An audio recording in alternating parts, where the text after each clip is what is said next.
I walked into the mitzvah store here 2 days ago. I wanted to buy a Haggadah, certain Haggadah they didn't have in stock. And so I was looking around the store, and I opened a different Haggadah that they had on display, Nachman Seltzer.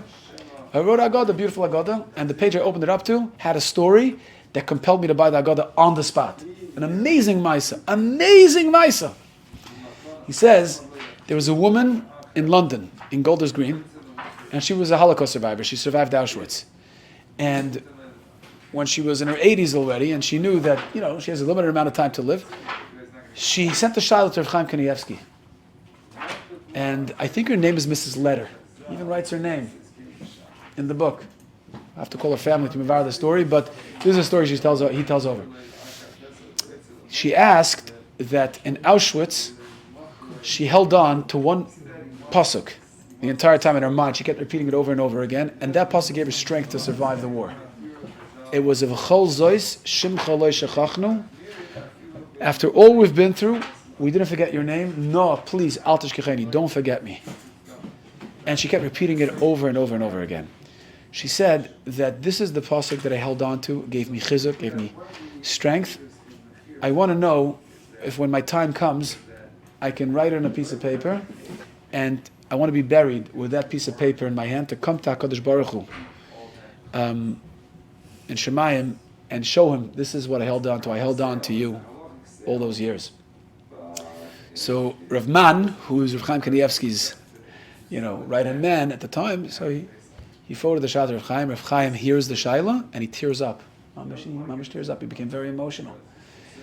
And he said to Rav Man to tell her that Hashem doesn't need reminders. You don't need to come with a piece of paper. Hashem knows. And also, it might be a pasuk.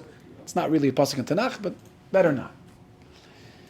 A few months later, the woman said, she heard Rav Chaim Kanievsky's answer. She said, you know what? He's right.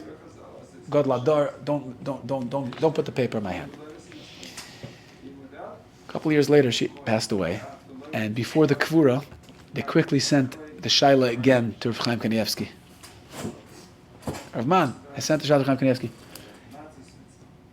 Chaim Kanievsky thinks for a moment, and he says, bury her with a piece of paper. So Rav Man said, they had a chashash. Maybe, they wanted to double check. So he said, a while earlier you said not to.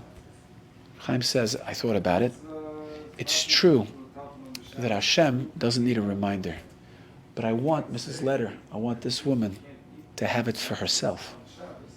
As she comes up to Shemayim, she should be fortified with that piece of paper. That will give her the strength to face, whatever she has to face.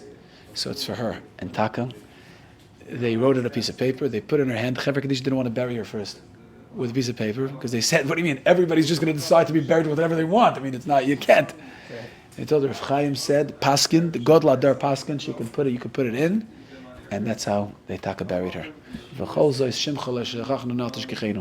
So the idea that a person goes into the kever with whatever they earn in this world, you see the opposite is true too with Bnei Korach, with Korach. Now Bnei Korach, with Korach himself, that until today, what do they have to say? They have to say Moshe Emes Anachnu Badaim. Okay?